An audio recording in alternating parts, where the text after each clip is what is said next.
When I was about 10 years old, I learned that it was important sometimes to heed warnings. I grew up in Texas, and we had a bit of property that had been passed down to my family for a couple generations by that point. And there was a small pond behind my parents' house, and I had made a habit of going into that pond unsupervised a couple times, and my dad told me, like, if you do that one more time, you are in big trouble.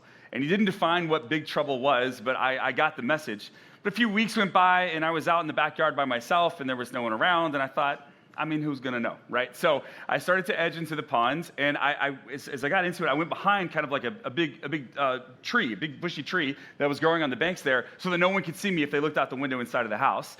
And I got behind the tree, and I started to swim a little bit, and I was having a great time. About that time, unbeknownst to me, in the house, my mom had seen farther out in the lake like a snapping turtle going across the water, and she had told my dad that he needed to take care of the snapping turtle. So he got his .22 rifle and went out into the backyard. And so I heard the door open and close, so I peeked around the bush and saw my father heading toward me with a gun.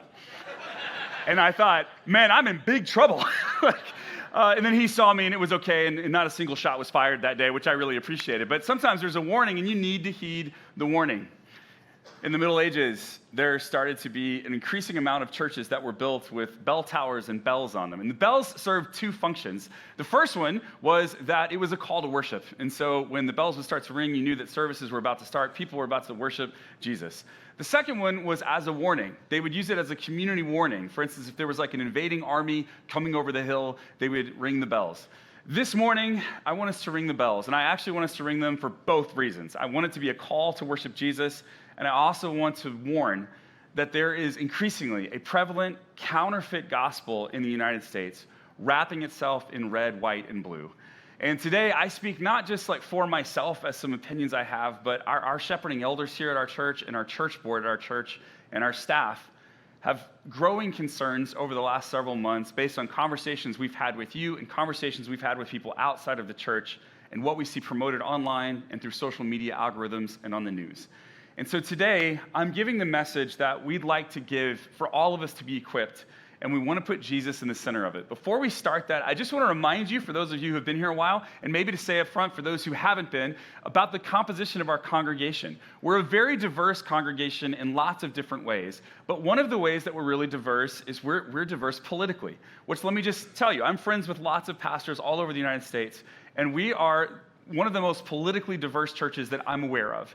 We've asked you a few months ago in a survey just where you consider yourself when it comes to social and cultural issues. So it wasn't about who you voted for or what political party you're registered with, but our congregation breaks down to about 32% would consider themselves conservative, 35% moderate, and 27% progressive. And I am grateful for this, because I have this like strong belief that like whatever our political ideologies are, what binds us together is that we gather at the foot of the cross in order to worship the Jesus who has set us free. That's what our church is about, and that's why I'm so grateful that we can do that collectively. So today, this is not a partisan message. This is a discipleship message. Today, I really want to talk about what it means to be a follower of Jesus in a political environment that's increasingly divisive, but that is also increasingly borrowing Christian iconography, Christian scripture, and Christian music in order to kind of bless its activity. My goal today then is to center Jesus and his teaching. Like we're gonna look at a lot of things that Jesus said today. I've got a lot more slides than normal this morning because I want to be as clear as I possibly can be. Every time I do a message, there's always three dynamics at work. There's what I intend to say, what I actually say, and what you hear. And sometimes none of those are the same. My hope this morning is that what I intend to say comes across loud and clear and it can be received well. But please know my heart in everything is to center Jesus and his teaching. That is the heartbeat of this church. It has been for years and years and years. It will continue to be long after this. Like, this is our DNA. In fact, just over the last several years, we've done a bunch of series just that have Jesus in the title. We talk about Jesus every week here, but like it is such the heartbeat of our church that at least a couple times a year, pretty much, we do some series that's just exclusively about Jesus or his teachings or how to live a Jesus-y life. Like, it is constant. So if you're here on a regular basis, you know this already. But if you're not, I'm just naming it so that you do. Like, Jesus at the center is a really big deal for us. But when I say Jesus, that can mean different things to different people, depending on how familiar they are with the New Testament texts, or whether their understanding of Jesus has been filtered through like other lenses or not. So it's kind of this important question, like, will the real Jesus please stand up? Like, where do we start with that? Where do we start with that? Now, there was a philosopher at the dawn of this millennium that showed us that if someone was saying they were a certain person, it was really important that they be authentic. And so that philosopher, it's a fairly obscure quote, but he said, "I'm Slim Shady, yes, I'm the real Shady. All you other Slim Shadys are just imitating, so won't the real Slim Shady please stand up? Please stand up, please stand up." So that was what he said. You need to know, if you're new here, that this is why people attend this church, to hear me rap at them badly. I promise, yeah.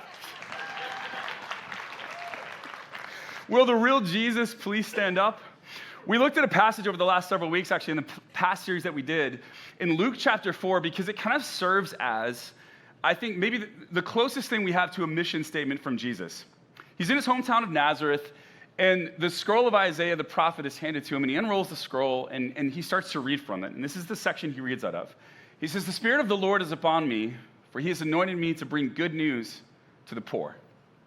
He has sent me to proclaim that captives will be released, the blind will see, that the oppressed will be set free, and that the time of the Lord's favor has come." And then after he says this, Jesus says that this passage from Isaiah has been fulfilled in him today. This is the closest thing to a mission statement we get from Jesus, that because he's here, the blind will see, the captives will be set free, the oppressed will be set free. Like that, this is the closest thing we get to that. And it's really important to kind of ground our understanding of what Jesus came to do in his fulfillment of this passage that he reads. Because if your gospel isn't good news to the oppressed, it's not the gospel of Jesus. We could look at dozens of passages that would show this to be true. Matthew 25 is an additional really good one that I thought about sharing. I just didn't have time to fit everything in that I would have liked to have talked to today. But if your gospel isn't good news to the oppressed, it's not the gospel of Jesus. Now, the problem is we have a counterfeit gospel that's increasingly making its way into mainstream in the United States over the last number of decades. It's not really new. And it's a counterfeit gospel that is not even new to the United States. It's a gospel that really is attached to the state, to America specifically in this particular instance. But it's like wrapping Jesus in red, white, and blue, or wrapping Jesus in the American flag. I say that's not new because lots of countries, since the 2,000 years that Jesus died and rose from the dead, lots of countries have done a version of this. Rome did a version of this. Spain did a version of this, twice actually, once during the Spanish Inquisition and once under Franco in the 20th century. Germany did a version of this. And the US has a version of this. And they're all a little different, and the details are different, but they're all counterfeit. They don't line up with the actual teachings of Jesus Christ and the message of Jesus Christ. And specifically, there's three moves that they make that they all have in common, right? Because the details are different, but the moves are pretty similar. So here's the first move of this counterfeit gospel. First of all, it replaces the central claim of Jesus. Jesus' central claim is that he's Lord, he's boss. And he says, if you want to abide in me, you need to obey my teachings. So putting him at the top of your life, the top of your hierarchy, reorienting your entire life around what Jesus said to do and how Jesus called you to live is what it means to be a Christian. This counterfeit gospel, though, it says Jesus is Lord, but it acts as though the nation's survival or the leader's victory is Lord. That's how it acts. And so you always have to kind of be on the lookout because it's not always super obvious. But in the Roman Empire, you had the Emperor Constantine, who converted to Christianity, and scholars debate over how sincere his conversion was. But what we know for sure is that Christianity was ascendant at that time in Roman history, and that it seems like in order to possibly continue to hold power and in order to be more popular with the people, he ended up legalizing Christianity, and eventually Christianity became the official religion of the Roman Empire. And so in Rome, they would say Jesus is Lord because used to people would say Caesar is Lord, and so this was pushback on that. But they acted as though the nation's survival or the leader's victory was really Lord shortly after it becomes the official religion of the Roman Empire. Jesus, if we look at his teachings, is very much against his kingdom being associated with or confused with a kingdom of this world, like Rome, like Spain, like the United States, like Canada, whatever it is, whatever version of the kingdom this world is, Jesus' kingdom is set apart from it. So we could look at lots of examples of this, but I think one of the clearest is in John 18, in his conversation with Pontius Pilate. Pilate went back into his headquarters and he called for Jesus to be brought to him. "Are you the king of the Jews?" he asked him. So skipping down a couple verses. Jesus answered, "My kingdom is not an earthly kingdom. If it were, my followers would fight to keep me from being handed over to the Jewish leaders, but my kingdom is not of this world." He says a version of this, by the way, lots of different times. His followers expected him to overthrow the Roman Empire and restore Israel as the ruler of their land. That's what they expected from him. And over, he pushes back on it. In fact, some of his followers come and they're like, "Hey, can you put us at your right and left hand when this happens?" And he's like, "You don't understand what you're asking." In fact, even shortly after this, Pontius Pilate can't really find any wrongdoing enough in Jesus in order to crucify him. And so he brings out Jesus, the Son of God. And he also brings out another Jewish criminal, Barabbas. Barabbas' name literally means son of the Father. And so then he asked the Israelites, like, "Who do you want?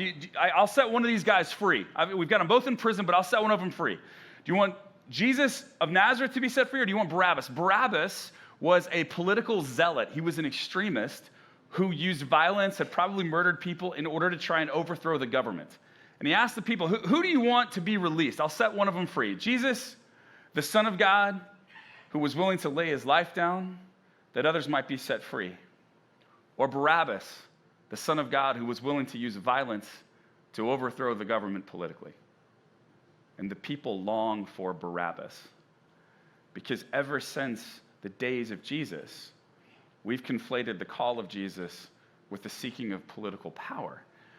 So this counterfeit gospel, it says Jesus is Lord, but you'll notice if you see people talking this way, like they almost never quote from the teachings of Jesus. In fact, usually if you're trying to have some kind of Christianity inserted into the government, you're almost always pulling from Old Testament passages. We constantly want to put the 10 Commandments on display in our schools in some states here in the United States, but I've never actually heard anyone try to fight to get the Sermon on the Mount put in our classrooms. Why? Because if you quote Jesus too much, it actually undermines the entire project. There's a great song by a band out of Los Angeles, a band's called Johnny Swim, and the song is called "Ring the Bells." And they have this section of the song where it says this: "Give back the pieces of my Jesus, take your counterfeit to hell." Like the version of your gospel that is totally at odds with the teachings of Jesus is a counterfeit. And I want to reclaim the real Jesus back. That's essentially what they're saying in this message. This counterfeit gospel loves the sound of his name, but fears the weight of his words. And so it's not compatible. The actual gospel of Jesus, the following after Jesus, the words of Jesus, they're just not compatible with the actual way that this counterfeit gospel is trying to go. So that's number one. Number two, another move that it makes is it replaces the central command of Jesus. Jesus' central command, and the thing that ends up being totally revolutionary, is that he tells others to love their enemies, to love their enemies. But this counterfeit gospel, it replaces love your enemy with defeat your enemy, right? I don't want to love my enemy. I want them destroyed. I want the worst for them. I want other people to join me in also wanting the worst for them. That's what this counterfeit gospel does. But in Matthew chapter 5, and frankly in lots of other places, we read Jesus, he says this in verse 43. He says, "You've heard the law that says love your neighbor and hate your enemy. But I say, love your enemies. Pray for those who persecute you. And in that way you will be acting as true children of your Father in heaven." In Matthew 25, he says, at the end of everything, you'll stand before the Lord. And Jesus will say, you knew me because you fed those who were in need. You helped out the stranger. You visited the prisoner. You clothed those who had no clothes. Like what you did for others, Jesus says, you did for me. And you did that regardless of whether they related to you or whether they agreed with you or whether they were in your tribe or your nation. You just did it because Jesus says, love your enemy. And he totally changes the definition of who the neighbor was. Lots of people were like, "Oh, sure, I'll take care of my neighbor." But they literally meant like the person next to me, or the people who share my religious beliefs, or the people in my town, or my family members. Jesus takes the definition of who you are supposed to care about, and he expands it out infinitely. It is the most unique thing that he did in his teachings compared to other moral teachers of his day. In fact, Jesus' commandment to love enemies and strangers was the most radical moral idea in human history. No one had pushed this before him. People had said that you should love people. People said you should care for people, but the circle, like how broad that was of who you were supposed to love and care about and take care of, was stretched out to everybody in Jesus' name. Today, we hear about a flood that happens in New Orleans, and lots of people all over the United States, whether they are followers of Jesus or not, will go online and donate money to help people there. It's because, driven down into the Western consciousness is this idea that even people I've never met before in a totally other part of the country or a totally other part of the world, I have some kind of responsibility for them because they are created in the image of God or they are like me. That was not a thing 2,000 years ago. That's a thing Jesus introduces. And it was incredibly radical. It's why Christians were the ones who ended up starting hospitals and orphanages and nursing homes, because they were taking this idea that, man, we're supposed to love everybody regardless of whether we like them, agree with them, are related to them, know them, have ever even met them. That was a Jesus idea. And it was incredibly radical. And so if you take the concept that I love those who love me, but, I just hate my enemies. That's a normal thing. That's might be your personal philosophy. It might be the way that governments almost have to work. But it's not a Jesus teaching or a Jesus philosophy. And so Johnny Swim has, in that same song, this great lyric where they say, if all is fair in love and war, then what the hell is loving even for? If we're going to say all is fair in love, if love is the same as war is, right? If love plays by the same rules as war, then love isn't love anymore. And so it really, really matters then, not just that you say you follow Jesus, but that you do what Jesus asked you to do, because that's what it takes to follow him.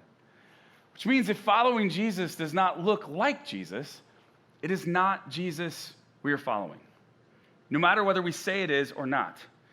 If following Jesus does not look like Jesus, it is not Jesus we are following. All right, so it replaces the central claim of Jesus, it replaces the central command of Jesus, and then third, it replaces the central community of Jesus. Jesus called us into community to be the church and to overcome the kind of racial and ethnic barriers that would have largely prevented that in the first century. When the church, when Jesus ascends into heaven and calls his disciples to start the church, to help people follow after him, it's a radical idea at the time. Because it was all Jews who were following after him at that point, and then they start receiving visions from the Holy Spirit, and they think back to what Jesus taught them, and they start to recognize, we can't keep this to ourselves. This is supposed to go everywhere, right? Jesus tells them as he gathers them right before he ascends that it's gonna start here in Jerusalem, but eventually it's gonna go out to the whole world. It's calling every single tribe and nation, every person into this church. That's the call. And what this counterfeit gospel does is it replaces the central community of Jesus, where we're one in Christ Jesus. It turns the church into a tribe of cultural identity and purity and boundary policing. And it does it with vigor. In Galatians, one of the first Christians, the Apostle Paul, wrote this: "And all who have been united with Christ in baptism have put on Christ like putting on new clothes. There's no longer Jew or Gentile, slave or free, male and female, for you are all one in Christ Jesus." What this means is that when the church builds walls instead of bridges, it stops being the church. So this counterfeit gospel goes against things, it contradicts things that Jesus taught and that Jesus said. Now, I recognize for if you've been at Verve City Church for a while, a lot of that was review. You've heard me say a version of that before. You've heard some other teachers on our team say a version of that before. But review is helpful. Sometimes we forget things or we're just not thinking about them at the right time. I was walking down the street with a friend of mine a couple of weeks ago, and we get to the crosswalk, and there's a Latino gentleman to my right who has a German Shepherd dog, and the German Shepherd dog comes over and starts sniffing my shoes. And that's fine. I like dogs and I like shoes, so this is a fine combination. And so then I heard him say to the dog, "Que pasa? Que pasa?" And he pulled him back a little bit. And I started laughing really, really hard. And my friend said, "Why are you laughing so hard?" And I said, "I just forgot that dogs could speak Spanish."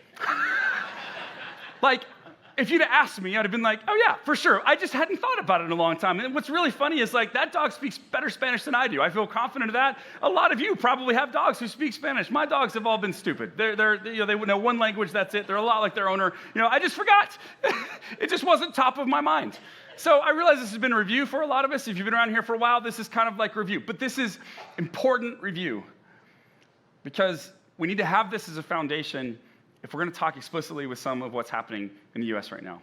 here's what I want to say. Just kind of summarize all of this. And if you're a note taker, if you're a photo taker of screens, what I'm about to put up, this is the one to grab, okay? Because it's incredibly important. This is a synthesis of everything I've said so far. Any version of Christianity that requires an enemy to hate, or a nation to protect, or a power to preserve is not the way of Jesus, okay? Any version of Christianity that requires an enemy to hate, or a nation to protect, or a power to preserve is not the way of Jesus. And I hope that with all the passages we just looked at, and so many more, right? We could have looked at tons if we had 2 hours today instead of 1. But you give me what you give me, and I'll use it, okay? This is just really clear. And you can try to make arguments for these things if you start pulling a bunch of Old Testament passages, but remember that Israel saw themselves as a theocracy. Like that was, but they were the last theocracy on earth according to the scriptures. Like that was supposed to move not from a nation anymore, but to every person who associated with the church. So this is now a transnational movement, and the kingdom of God doesn't connect to any nation, which means any version of Christianity that requires an enemy to hate, or a nation to protect, or power to preserve is not the way of Jesus. Now, I realize there are a lot of people representing Christianity today, online, into microphones, in ways that differ with this. I recognize that. But I would just note that misrepresenting God is the oldest sin in religion. In fact, in Genesis chapters 1 through 3, we have this creation account, Adam and Eve. It's like the story of how humanity kind of went sideways.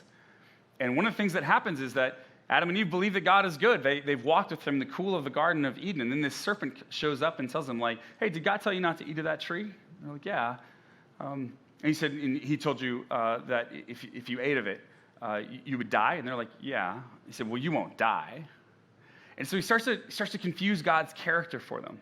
And from the very beginning of the Bible account, the misrepresenting God is the oldest sin in religion. But it wasn't just in the Garden of Eden that this happens. This happens all the time. Jesus, in fact, had a lot to say about the religious leaders of his day who were misrepresenting God. In Matthew 23:15, we read this. Jesus is really just, he's just giving him a big whooping in this one. He's very angry.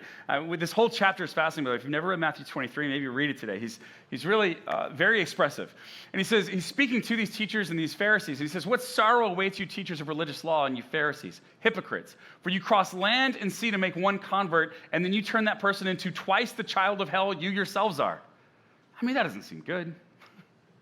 The reason he says this is because he's essentially telling them, like, you're setting people up for failure because you're presenting a misrepresentation of God to them. And so you're inviting them to follow God by checking off lists and boxes. But that's not what God cares about. And so they're misrepresenting God to these people, which means even these people who are putting their trust in God are not putting their trust in the God of the Jews. They're putting their trust in a shadow of that God that the Jewish leaders have created. And so he's really upset with them. He goes on just a few verses later. He says this to them, for you're careful to tithe even the tiniest income from your herb gardens, but you ignore the more important aspects of the law, justice, mercy, and faith, right? Because if the good news isn't good news for the oppressed, it's not the gospel of Jesus. You should tithe, yes, but do not neglect the more important things. Any version of Christianity that requires an enemy to hate or a nation to protect or a power to preserve is not the way of Jesus. Now, I'm going to pivot now. We're going to transition. All of that is kind of like starting place. All of that is foundation for everything else we're going to say, okay? What I'm about to say has nothing to do with how you voted. I just want to name that like as plainly and as clearly as I possibly can.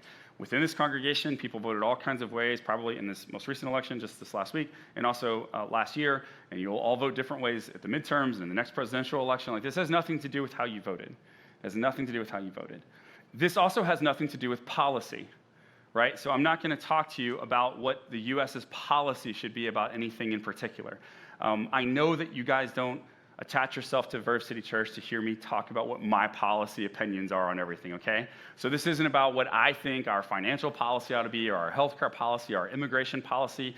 Frankly, none of that stuff is my lane. As a spiritual leader, my job is to try and present Jesus as clearly as I possibly can, and to keep Jesus at the center of this community, and to recognize that some of what Jesus teaches agrees with the Republican platform, and some of it pushes back against the Republican platform.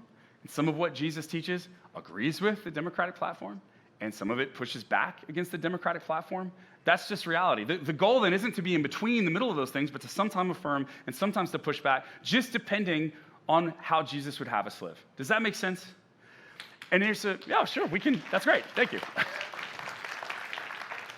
So I have also never, in my lifetime, I've been pastoring over 20 years. And in over 20 years, governments led by both Democrats and Republicans have done all kinds of policy things that I didn't personally like or didn't personally agree with. And I have never a single time stood up in front of my congregation on a Sunday morning and said, I don't like that, I disagree with that, or called them out specifically. I've just never done that before. And we believe here that faith transcends politics. We really do.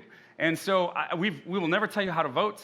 We're not going to tell you what bills to push, but I do have a lane, though. And my lane is to keep Jesus in the center.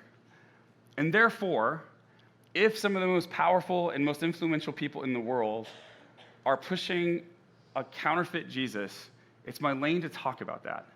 And I just haven't seen that. Over the course of my life, I've seen presidents and politicians talk a lot. And sometimes they've alluded to Bible verses or said, God bless America, or that kind of thing. But what I'm seeing right now is different. And my guess is, even those of you, regardless of how you voted, you probably weren't voting for this specifically. That's why this is really not about your vote. But I just need to name a thing. Our government is pushing a counterfeit gospel. Our government is. And it's the first time I've actually seen it happening. So what I'm going to do is I'm going to show you a video real fast. There are lots of these. But this one is from the Department of Homeland Security. It's posted on all their social media, so for sure on their Instagram wall and on their x.com, formerly Twitter, account. This isn't something that somebody made in a basement. This is an official government post onto the social media. It's one of lots that look like this, and I encourage you, if you find this unbelievable, to look this up for yourself. We always say that, right? Sermons are talks that start talks. I'm not here today to tell you exactly how to think about everything. But I was dubious the first time I saw some of these because they didn't seem like they could possibly be real. But they are. And so I want to encourage you to look, don't take my word for it. Look it up, check it out. Some of these haven't been pulled. Some of them, the audio has been pulled because they've had a copyright infringement issue, but I got the originals with the audio and everything. We're gonna watch one together, and then I'm gonna play a few more in the background as I talk about something. I just want you to see it, and then I want to name what's problematic about it. And again, this is not about policy. This is about how we're positioning the scriptures, Christianity, Jesus, the gospel. So here it is. It's short. It's about a minute long. Bible verse I think about sometimes, many times. It goes, and I heard the voice of the Lord saying, whom shall I send? And who will go for us? Been rolling on for a long time, rolling on for a long time. Sooner or later, gotta cut you down. Sooner or later, gotta cut you down. And I said, here am I. Send me. Through the rock and hide your hand, working in the darkness, your fellow man. Sure it's God made black and white. It's time to dark, you rock to light. You can run on for a long time, run on for a long time. You can run on for a long time. Sooner or later, God cuts you down. Sooner or later, God cuts you down. So just to be clear, it's a quote from Isaiah chapter 6. I could pull apart what's problematic about it for probably 20 or 30 minutes, but I'm just going to very briefly say, Isaiah is about the prophet Isaiah being sent to the leaders of Israel to let them know that they are not upholding God's justice in the world. And that part of it is that they're not treating people well. Part of it's that they're not welcoming the stranger, the alien. They're not caring for the widow, the orphan, the poor. That's what Isaiah 6 is about. And then that passage is being used to push our government's particular policy around immigration and customs and enforcement and all that kind of stuff. And again, this message is not about my opinion on that stuff. But using that passage on a video like that really confuses what our country is and what Christianity is or Judaism is. And it's not the only post like that. There's a lot of them. There's one where Pete Hegseth over planes and flags and everything is saying the Lord's Prayer. There's one that's a recruitment video for ICE that talks about the wicked fleeing and no man pursueth. It's a verse from Proverbs 28. There's one where they're playing a song called All Night Revival, as it shows footage of people getting gassed and arrested. And there's a lot of photos and videos that they've used that are of people who they've arrested or that they have taken to prison that are just dehumanizing to them. And so, again, this is not about the policy of like, what should our border policy be? It's not about the policy of like, how many people should we deport and that kind of stuff. It's about taking whatever your policies are and saying like, we derive our power for our policies from Christianity. That's the not so subtle implication. And in doing so, our government is pushing a counterfeit gospel. And let me just name something, like this is not without consequences. I've had dozens of conversations with people from our church over the last several months, and the thing that's come up over and over again is people's concern is like, hey, I have a friend who I've been trying to invite to church, but they're not interested because they're seeing like what's being branded as Christianity over here, and sometimes some of the brutality and the violence and the cruelty involved in that, and they're like, if that's what Christianity is, I don't want anything to do with that. And so there are people who won't consider Jesus because in their minds, Jesus has been so aligned with the state that they almost can't pull apart the difference. And I would say increasingly Christians, a lot of Christians in the U.S. are struggling to pull those things apart as well. And so anytime a state, a government is pushing a counterfeit gospel, it ought to concern us. And I want to give you another example. This is a fundraising email that a politician sent out back at the end of September. And I just want to read you from the email portion of it. I'm reading most of it to you. There's just only a few things that I, just for brevity's sake, have removed. But here's the text of the email. I have felt the mighty hand of God guiding this movement. And his word reminds us, if God is for us, who can be against us? Now, this is a quote from Romans 8, where Paul is writing to people who have experienced persecution for the sake of the gospel. And he's basically saying to them, like, no matter what happens to you in this lifetime, no matter what troubles or trials you face, if you get in prison, if your life gets taken from you for following after Jesus, you need to know from an eternal perspective, you will get to be with God forever. And that what you do now matters, and the way you live your life matters, because if God is for you, then no matter what happens to you, who can really be against you when you take an eternal perspective? But the way this email is framing that verse, without any context, of course, is that if God is for our political movement, then who can possibly stand against us? If God is for our political movement, then we'll prevail in the end. And it goes on to say this: the enemies of freedom thought they could break us with lies, with courts, with endless persecution, but they were wrong. Our strength does not come from man, it comes from the Lord, always has, always will. So we see we're setting up enemies, right? There are people who aren't us, there are people who disagree with us who are enemies, and they thought they would try to harm us, but they can't because God is on our side. Goes on, let me tell you this, the fight to restore America's foundation of faith, family, and freedom is just beginning, right? So we've got enemies, and we're fighting, and God's on our side, and this is just the beginning. So here's the deal. I need you now, please, if you can afford it, chip in and show the radical left that we will never surrender, and together with God, we'll restore the values that made America great. Now, this is not about, if this is obviously a Republican politician who sent this out, but if a Democratic politician sent it out, it would be really problematic as well. The issue isn't that they're saying that God is against the radical left or that God is against the radical right? It's not the specifics. It's this whole thing that Jesus wouldn't do, which is to set up barriers and say, God is on our side. He is for us, and therefore he is against you. That's a counterfeit gospel.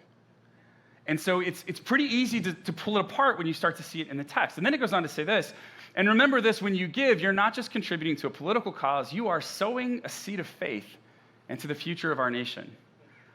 Some of you may recognize this as health, wealth, and prosperity talk. It's like back in the 80s and 90s, we talked about this last week, like Robert Tilton was a televangelist who was very famous, and then we found out he was very corrupt. And he would say things like, send $1,000 today and sow a seed of faith, and God will give you back 10 times more than you got. It's like this idea that if you just send money, then God will take that money and he will sow it into your future and the church's future, or in this case, the nation's future. It's health, wealth, and prosperity talk. But it's put right into this email. With God as our refuge, and with you by my side, we will save America. That's the email. Now, what I'm about to say has nothing to do with how you voted. I mean that sincerely. I have friends, good friends, who voted different ways in the 2024 election and in this election this last week, okay? This is not about how you voted. It's about the actions of a few specific people and how they're pushing a counterfeit gospel. That email, though, came from President Donald Trump. And you can look it up online, because again, check me on this. It was sent on September 27th. You can find several articles about how he mixed health, wealth, and prosperity theology with the email that he sent out. Now, I had several pastors advise me not to mention any politicians by name. And I know why they said that, because when I mention a politician, it feels personal, especially if you voted for that person or something. But my guess is, if you voted for him, you probably didn't vote for this specifically. That's my guess. And so please know, like, if that was your call, whether you voted for him or not, this is not about how you voted. This is not about you feeling good or bad or shame or happiness or joy. Like, it's really not about that. Here's what I started to think through, though. Man, if the most powerful, most influential person in the world said something bad about my wife, I would have to say that's not true. My wife is amazing. Her husband is pretty rough around the edges, but she's fantastic. And this is not about policy, but now, like, my belief is that this is firmly in my lane, because I care deeply about people's understanding of who Jesus is and what Christianity and the gospel are about. And a reminder, any version of Christianity that requires an enemy to hate, a nation to protect, a power to preserve, is not the way of Jesus. And frankly, churches just need to start saying this. This is different because I've never in my life seen any administration of any particular political persuasion in the United States go to these kinds of lengths and push this kind of counterfeit gospel. I just haven't seen it before, right? I've seen the occasional politician say a thing here or there that made me uncomfortable, that I didn't like, from both sides of the aisle. I've just never seen this like consistent, ongoing, what I believe to be an onslaught on what the reality of the gospel of Jesus Christ is. And I don't perceive that it's going to stop at any point soon. So there are some churches that need to say, whatever this is, it's not the gospel of Jesus. Whatever Christ wanted from followers of Jesus, it's not this. And so some of you need to be able to tell your friends when you're like, I want you to come to church. I want you to be a part of a faith community that centers on Jesus. And they're like, well, I don't know what to do about that because I'm seeing all this stuff over here and it's hard for me to pull it apart. Like, let me just be really, really clear. Our president is pushing a counterfeit gospel. Our government is pushing a counterfeit gospel.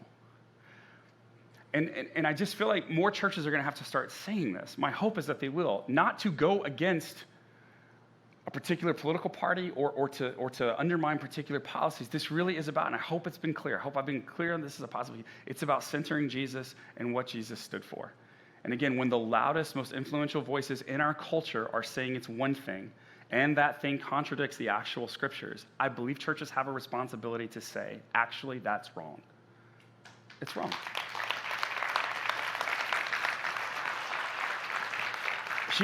Here's the other thing that's true, and I've just noticed it.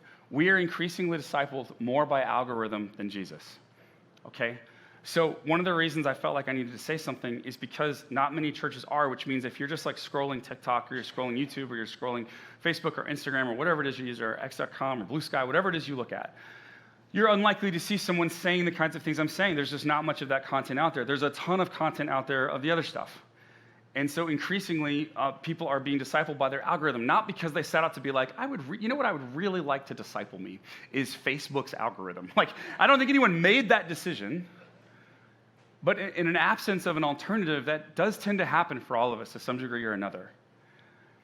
It's why, by the way, back in September, Charlie Kirk was assassinated. And Charlie Kirk, from what I can tell, was a genuine follower of Jesus. Like he really believed that Jesus was his Lord. And what happened to him is an atrocity. And regardless of what you thought of his politics, you ought to be able to say, like, especially if you're a follower of Jesus, right? Like, that's not okay. Like, political violence is not the answer. There's no way to say that political violence in the way of Jesus is a thing. It is not. Jesus was very clear to love your enemies and bless those who persecute you. As a pastor, though, let me just tell you, it was challenging to talk about that because Charlie Kirk had said some really good things. We could put up clips of him talking about Jesus as his Lord and saying some helpful things about the scripture. Like, those certainly exist. And depending on your algorithm, that may have been all you saw. But Charlie Kirk also said some things that were very hurtful to some people in our congregation. He said some things that were very harmful to some people in our congregation. And so how do you take this person who seems to have a genuine faith and died in a tragic, horrible, awful way, and talk about that without it also feeling like really tough in the room, depending on what version of Charlie your algorithm sent you? Does that make sense? And I have talked to pastors all over the U.S. at this point. I don't know of any church, like however they ended up handling that weekend, that didn't get some blowback for how they ended up handling it. Here at Verve City, we talked about the rise of political violence. And we talked about how Melissa Hortman and her husband Mark had been assassinated in Minnesota a couple of months before Charlie was assassinated. We talked about Charlie's assassination. We talked about the CDC and how a gunman had opened fire on the CDC with over 500 rounds and a police officer had been killed. And we just contextualize it. And we just said, none of this is okay, and the church ought to be salt and light in the world, and that's our call. And we prayed for their families, and we prayed for our nation, and we prayed for our political leaders, regardless of what party they were a part of. And we reminded ourselves that our goal as followers of Jesus is to be salt and light in the world. And so even when the world seems dark and cold and scary, we are to be joyful and loving and gracious. This gospel should be good news. So that was how we handled it. It was also, I'll just add, during our At the Movie series, and so right after I said that, like sharks ran up and down the aisle for Jaws movie week, and it was real weird. Like I could just say, we're going to fit this in because it's important. We took 7 minutes of the day to talk about it. And as far as I know, we had 3 families leave our church because they wanted us to say a lot more.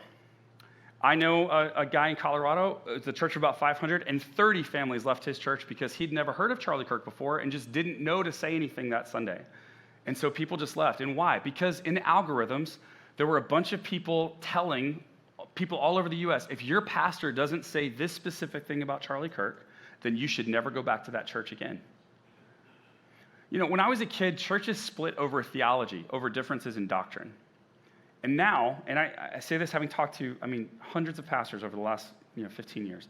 Now churches almost never split over doctrine, but they split over politics and algorithms all the time.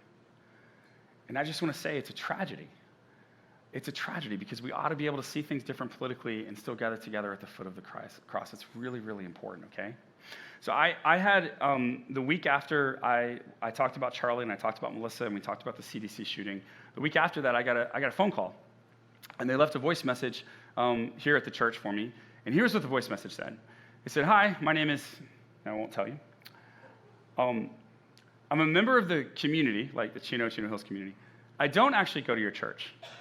But I did want to tell you that, I heard that you didn't actually talk about Charlie Kirk this last week, and I think the community is really hurting, and I just wanted to call to let you know that I think that was really wrong, and you really missed an opportunity, and that I would invite you to search your heart and determine whether you did the right thing. So I called this person up, because they were wrong on the facts, like we did talk about it, and I asked them, "Hey, my name is Josh. I got your message. I'm a little confused, though. You don't... you don't go to our church, right?" Like, right. It's like, have you ever gone to our church? Did you once? No.